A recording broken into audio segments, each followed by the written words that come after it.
My name's Andy Johnson. I'm one of 3 partners that own a company called United, and we specialize in creating brands. So what we're going to do today is we're literally going to take you through about how to create your brands and how to create them emotionally so that they truly differentiate from other competitive brands that are out there. So pretty sure that most of you think or know that you've got absolutely amazing ideas for new brands, and I'm absolutely sure that you believe in them 100%. There's a challenge though, and as much as you believe in them, as much as you've got faith in them, more often than not, most of those brands that come to market are really not optimized because you do not maximize what you can do with your branding and marketing. So this is literally what I'm here to help you guys to do is how do you get your brands off the ground? How do you make them viable? And potentially, how do you even get them into somewhere like Duane Reade, maybe one day?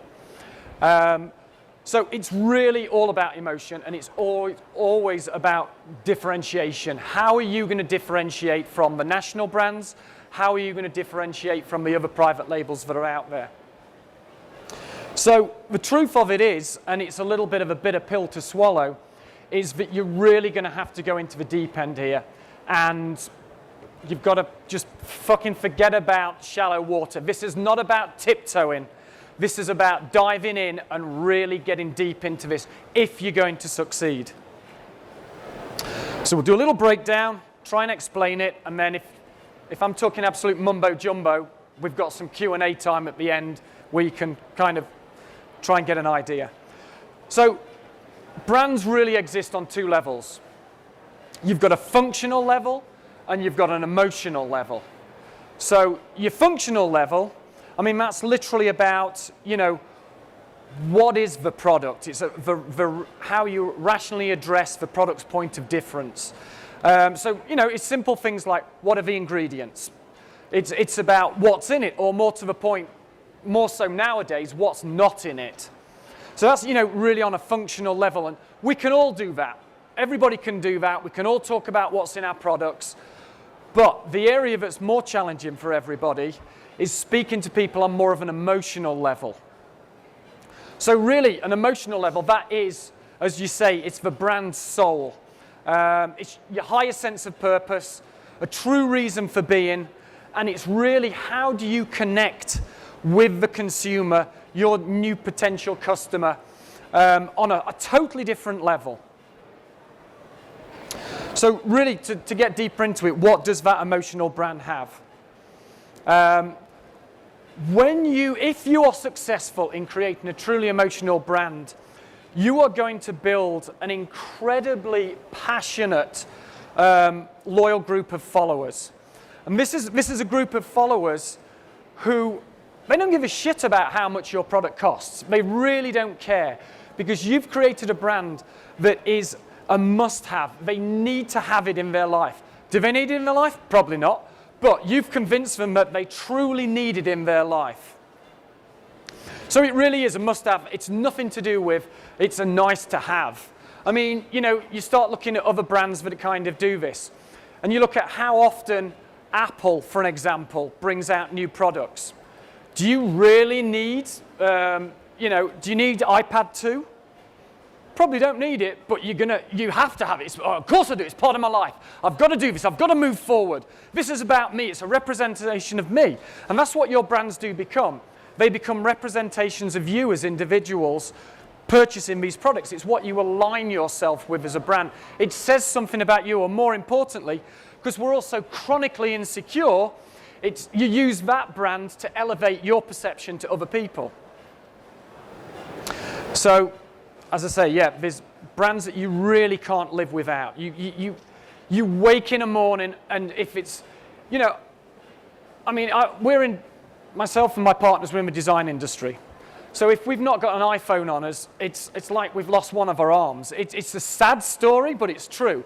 It's like, because it does everything, but it's so important to us, and that brand Apple has done so much for us that we align with it and we'll fall on a sword for that brand, which is kind of crazy, really. So this is what you guys need to strive for if you're creating your brands. You've got to elevate your brand. You've got to find out what is that unique difference, that emotional difference that's going to allow you to be so differentiated from the rest of them.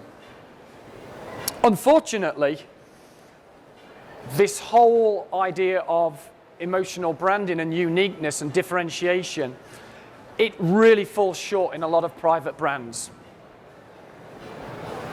So what we thought we would do is just use an example that I'm sure everybody knows about. It's a brand that's been around for a long time, but it's good that we can. It's good to talk about this brand rather than a new up-and-coming brand, because this is a brand where if you have any interest in it, you've been able to track their history, see what they've done, see where they've fallen down, and see where they've been successful. So we're going to talk about Bare Essentials. Bare Essentials. At the time, it was an amazing brand, absolutely amazing, because it completely created a whole new category on its own, which is mineral cosmetics, which, to be honest, yes, a few brands did exist before them, but none of them had done it effectively. None of them had done it on the level that Bare Essentials took that brand to. So what's one of the amazingly fantastic things about Bare Essentials is Leslie, and Leslie was the founder of the brand. She's developed it. She's become the face of the brand. And this is a person, if you look on QVC, it's not somebody else. It's not one of the models on there making somebody else up. She gets her hands dirty. She gets down and dirty. She's the one that's on QVC applying the makeup to people. She's the one, because who can speak more passionately about the brand than you guys? You're the ones that know it. You potentially could be the face of your own brand. Again, depends how secure you are. But so, you know, absolutely, to completely revolutionize the cosmetics industry with the idea of mineral cosmetics. Totally new area, totally brilliant innovation, and it just grew tenfold. So, you know where your brand's been successful when you start to see what consumers are saying about your brand without being prompted. It's easy, you know, something that our company despises is consumer research. Because it's basically, I'm paying you to tell me that you like something. You know, I can easily put $50 in your hand and go, do you like, yeah, I like that, yeah, $50, thanks very much. You know, but when you start to see people on their own accord creating blogs about your brand, because Bare Minerals, people off their own back have created their own blogs about how amazing this brand is. And then on their actual site itself, there's all these amazing testimonials. I mean, you know, I can easily say that Bare Minerals changed my life. And there was a whole piece of copy about this, but it was about this woman who herself was not insecure. She wasn't secure in herself. She was very concerned about her complexion. And she took this brand on just from a suggestion of a friend, and it literally did change her life. She was going out more, she was socializing more. She actually even, she met a partner and then ended up getting married, and she equated that to this brand. I mean, shit, that's so powerful. I mean, it's completely changed the paradigm of this woman's life. You know, and then other people who become what we kind of call brand evangelists, which we all know what an evangelist is, and generally it's a scary term. But you get these brand evangelists who are going out and selling your brand for you. You're not even paying them. I mean, that's amazing, you know, because we all know how expensive advertising and marketing is. But when you've got people out there who are telling their friends, shit, you got to try this. This is amazing. It changed my life. That's the power what this brand created. And I can honestly say, if you do everything right yourselves, you can achieve that. So QVC. You know, I don't know whether anybody here shops on QVC. Personally, I don't, but I have seen it because it's an amazing way to track how successful brands are. And what Leslie did and what Bare Essentials did was totally change QVC and the way QVC talks about product and the way they approach individuals to talk about product. And I think, I'm not going to dwell on this too much, but it's definitely an area that if you are developing your brand, you should take into consideration for getting major exposure. We've worked with a makeup artist in the past, and we did, working with her, got her product onto QVC, and it proved to be incredibly successful for them. Along with success comes imitation and flattery. It's, imitators, fantastic form of flattery. But something to remember, you can't rest on your laurels. You have to keep yourself on top, you have to keep yourself differentiated, and you have to keep innovating. Even if you were the originator, you've got to keep the innovation coming. So if we kind of look deeper at Bare Essentials and kind of break it down, let's have a look at what the functions and the emotional aspects are of that brand, because we've kind of talked top line about what they've done, what they've succeeded with. So the functions of it, it's even these on their own are quite unique, but not such a, it's quite a common occurrence nowadays. But at the time, stripping out all of the chemicals was quite revolutionary. We all know now in the industry that that's quite a common occurrence now. It's where a lot of things are moving to. Less is more. Absolutely less ingredients than what traditionally was like. You'd read the ingredients on a pack, and one, you couldn't even pronounce the stuff that was in it, and two, you definitely, unless you were manufacturing side of the industry, you definitely didn't know what that shit was. It was like, yeah, whatever, I think this will work. And basically, you're creating what was healthy cosmetics. The big claim is, this is, personally, not wearing that much makeup myself. I normally take it off before I go to sleep at night, but apparently you can wear this throughout the night and it doesn't do any damage to your skin, you don't get breakouts, etc. And of course they created a new category. So, this brand alone, it's in just on a purely functional level, was amazing. But then when you look at what it did in an emotional level, it's even more powerful. Creating a makeup that's got this kind of guilt-free mentality to it. Being beautiful doesn't come with consequence. You've actually got a healthy makeup.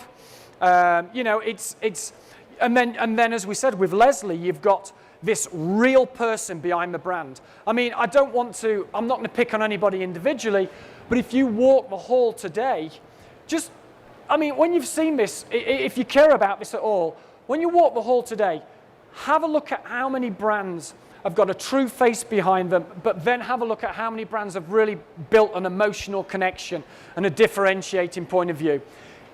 I'm sad to say, but it's very few of the brands that are out there. And the truth of it is this industry has been lying to us for years about the qualities of the products and how this will change you and how this will do that. It's fucking bullshit. It really is, and it needed to change. And I'm not saying that Leslie did it alone, on her own, not at all.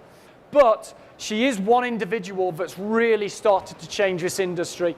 And it's proof because she's been going for years and we've seen how powerful and how positive it's been.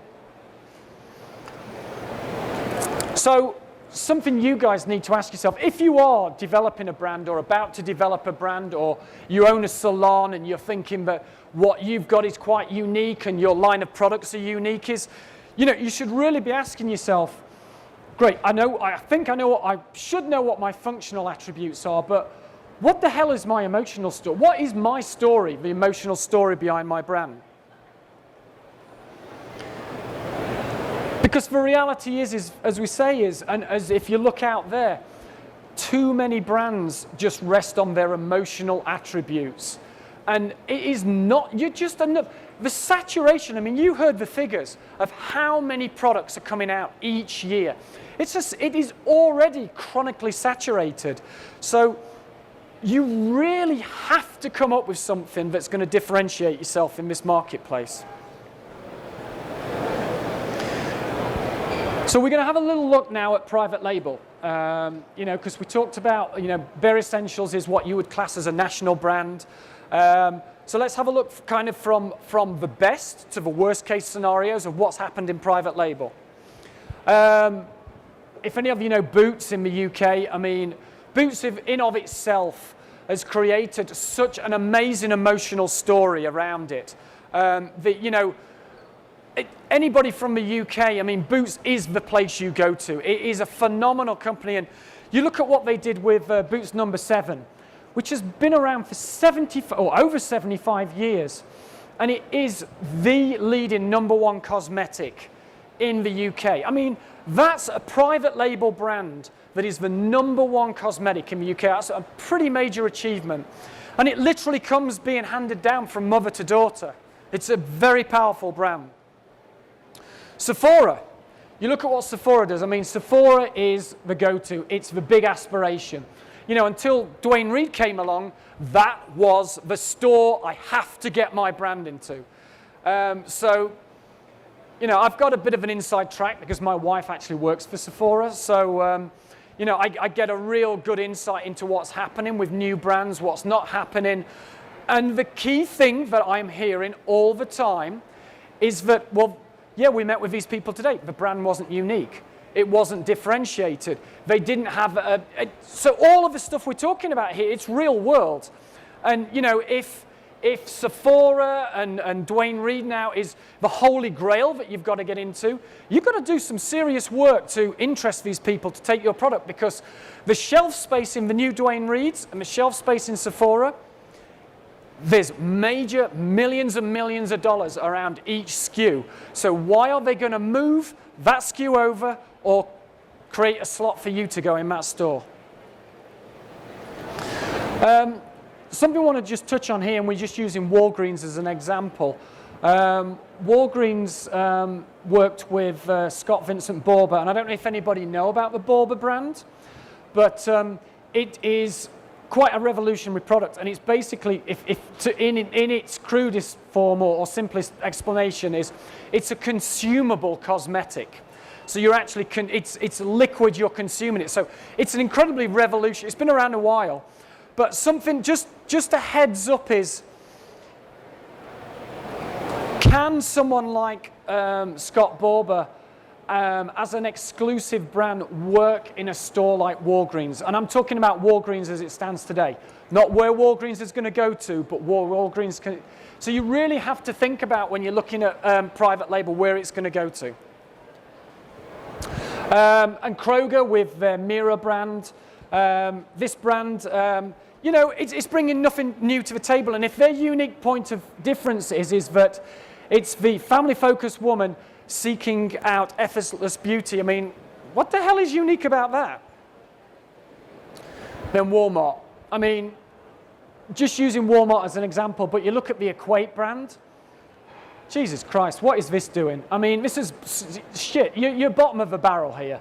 You really are. This is the most powerful retailer in the world, and you're scraping the bottom of the barrel of this product. Shit's got to change. It really has. So what have the best brands got? They've got a true reason for being. They've got a functional, emotional aspect. And then something that we've touched on already, but they have got a very solid communication strategy. They've got very credible store presence, very credible store environments. Their web and their social media and their events are incredibly powerful. And if any one of these don't work effectively, that brand is not going to succeed. It all has to come together at once. It's all a very powerful, connected kind of this jigsaw of elements that need to work together. So what should you know? Kind of a takeaway, and it is a top line. It's about innovation. You need to innovate. You need to be different. Are you the first Bare Essentials, or are you the last to the market? Are you creating new trends? Are you riding it, or are you desperately hanging on? Well, if you're riding it, best of luck. If you're hanging on, just go and stick any money you've got left on one of those tables over there. You stand a better chance of succeeding. Competition. Who are you fighting? Are you fighting big CPGs or small? You know, are you trying to steal share, which is not necessarily a bad thing, but you've got to do it in a differentiated way? Are you trying to build a category, which is really where you should be aiming to do? And of course, whenever you're doing this, look out for those imitators. So you need to work out where you're strong and you need to work out where you're weak. In truth, most people in the beginning are weak because they've not defined their emotional point of difference and they have not yet defined their language. So really, when we say this, and I know it's quite abrasive, but it literally is, fuck the shallow water. Literally, you get one chance to do this. Because unless you're chronically independently wealthy, and at that point I would say, don't fucking do that, go on holiday somewhere nice. And just keep going on holiday. Forget about this, because it's a nightmare creating brands, but it can be achieved. So these ideas don't last forever. You know, you may think you've got an amazingly unique idea right now, and then if you don't act on it fast enough, in 6 months' time, you're like, oh my God, how could they? Where did they get that from? It's, you know, so you need to act on it, and you've got to go beyond function. We work with a lot of people. We work with a lot of entrepreneurs. And one of the key things you need to think about is investment, because that investment is going to make you successful. Doesn't matter where you get it from, but you need money. The worst thing you can do is do this. Something that we've educated a lot of people on is they want to do a step-by-step process to get exposure. It never happens. You need to get, if you've got a unique product, a differentiated product, people will invest in you. Trust us, people will invest in you because they want to be a part of your success. Branding, well, that's what we do. You need, and I'm not necessarily saying you have to align yourselves with a company like ours, but really think about who you're aligning yourself for your branding and your marketing, because it will be make or break for you. Again, in this area, penny pinching can screw you over. So really think about it. It's an integral part of your investment strategy. So the ultimate thing, the payoff.